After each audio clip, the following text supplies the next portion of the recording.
ભગવાન કૃષ્ણને કેન્દ્રમાં રાખી અને પરમાત્માને પ્રાર્થના કરે છે. ઇતિમતિ રૂપકલ્પિતા વિતૃષ્ણા ભગવતી સાત્વત પુંગવે વિભૂમ્ની સ્વસુખમુપગતે ક્વચિદ વિહર્તુમ પ્રકૃતિમુપેયુષ યદ્ભવ પ્રવાહ. પ્રકૃતિમુપેયુષ યદ્ભવ પ્રવાહ. ભગવાન, હજી મારે એક દીકરી કુંવારી છે અને એને પરણાવી દઉં પછી મારું મૃત્યુ આવે. ત્યાં ઉભેલા તમામ લોકોને આશ્ચર્ય થયું કે દાદાએ તો પોતાના પિતાના સુખ માટે આ જીવન બ્રહ્મચર્યાશ્રમ પાળવાનો જેને વ્રત રહી દીધું, એને પ્રતિજ્ઞા કરી હતી, તો હવે એને આ દીકરી કઈ? અને દીકરી થઈ તો આટલી મોટી ક્યારે થઈ ગઈ કે એને લગ્ન કરવા તૈયાર થયા છે?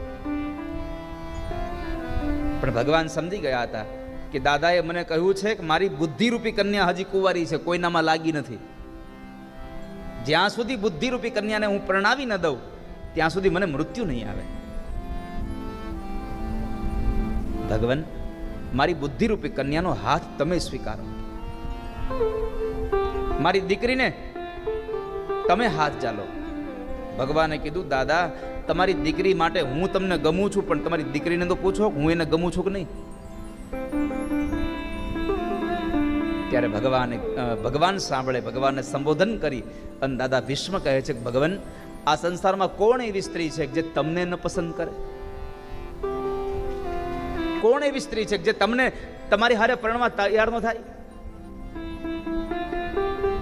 અને તમારી હારે તૈયાર થાય એનું એકમાત્ર કારણ છે ત્રિભુવન કમનમ તમાલ વર્ણમ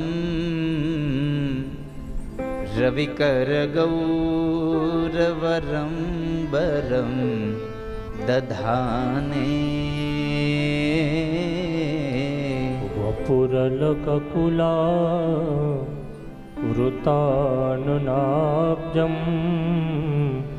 વિજય સખેરતિરસ્તુ મે નવદ્યા. ત્રણેય ભુવનમાં તમે સુંદર છો. ત્રિભુવન કમનમ તમાલ વર્ણમ. તમારા જેવો મૂર્તિઓ આ સંસારમાં મળે ક્યાં હવે અમને? અને બીજી વાત એ છે ભગવાન કે તમારા જેવી આજ્ઞા પાલન કરવા વાળો વ્યક્તિ કોણ મળે? બધી સ્ત્રીઓની ઈચ્છા હોય કે મારો ઘરવાળો એવો હોય કે જે મારું કયું કરતો હોય, અને તમે કોકનું કયું કરવા વાળા છો? ભગવાને હામો પ્રશ્ન કર્યો કે મેં ક્યારે કોઈનું કયું કર્યું? મને બતાવો, મેં ક્યારે કોનું કયું કર્યું?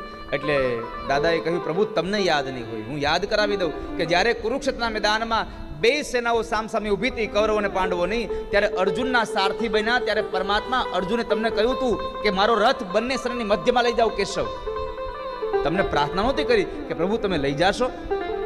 તમને આદેશ કર્યો હતો કે મારો રથ બંને સેનાની મધ્યમાં લઈ જાઓ, અને તમે રથને મધ્યમાં લાવીને ઉભો રાખ્યો હતો.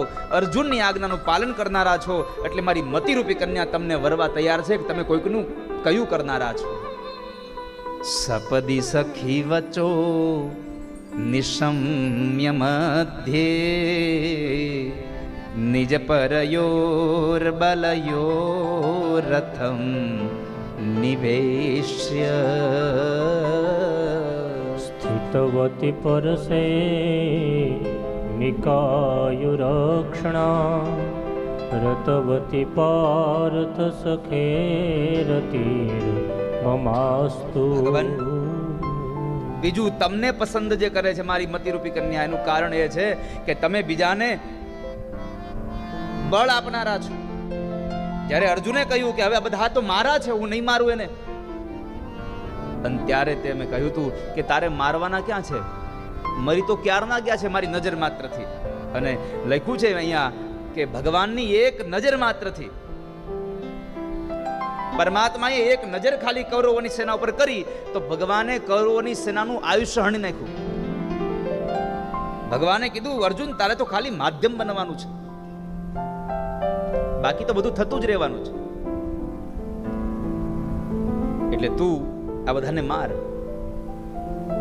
જ્યારે અર્જુન હથિયાર મૂકી દેતો ત્યારે પ્રભુ તમે કુરુક્ષેત્રના મેદાનમાં ગીતાનું ગાન કરી અને તમે એને ઉભો કર્યો છે કે તારે લડવું પડશે.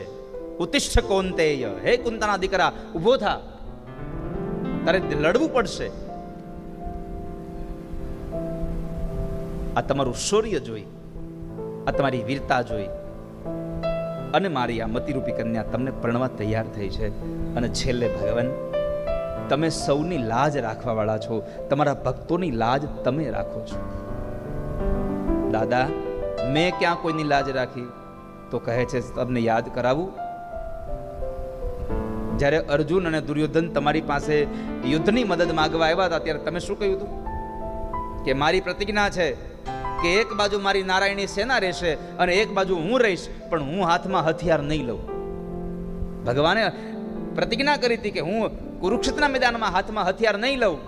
અને આ વાત જાણીને મેં પ્રતિજ્ઞા કરી હતી કે વાસુદેવ કરચક્ર હાથ નવ ધરે તો તુમકો મુખ ના દિખાવું, લાજત હે મેરી ગંગા મૈયા, મેં શાંતનું સુત ના કહાવું. જો તમે હાથમાં હથિયાર ન લો તો યુદ્ધ કરતા કરતા મારું આ ધડ ઊંધું પડે. અને એ સમયે જ્યારે મેં એક પછી એક બાણો તમને અને અર્જુનને માર્યા અને અભેદ કવચ જ્યારે વિંધાઈ ગયું,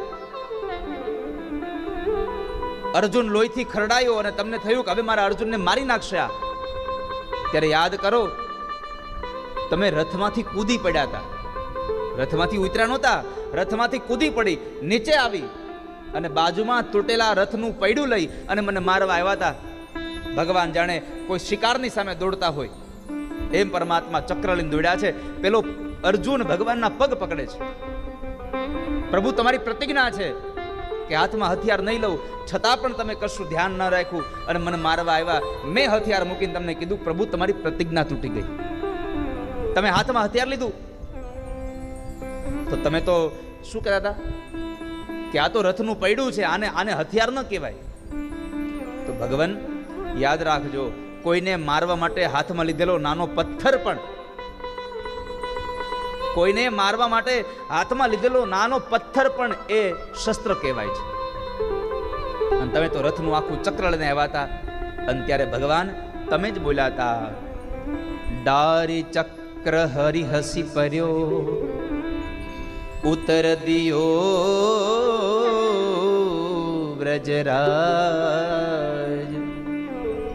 તજી પ્રતિજ્ઞા મોરી મેં તોરી પ્રતિજ્ઞા કાજ. ભગવાન તમે બોલ્યા હતા કે જે મારી પ્રતિજ્ઞા હતી એ તૂટી ન જાય, એટલે તમે કહ્યું કે તારી પ્રતિજ્ઞા તૂટે નહીં, એટલે માટે હું મારી પ્રતિજ્ઞા તોડી નાખું છું. તમે ભક્તોની લાજ રાખનારા છો, તમને તમારી પ્રતિજ્ઞા કરતા તમારા ભક્તોની પ્રતિજ્ઞા વધારે વાલી છે, એટલા માટે મારી મતિરૂપી કન્યા તમને પસંદ કરે છે, તમે એનો હાથ જારી લો. આવા 11 શ્લોકોમાં દાદા ભીષ્મએ ભગવાનને સ્તુતિ કરી છે.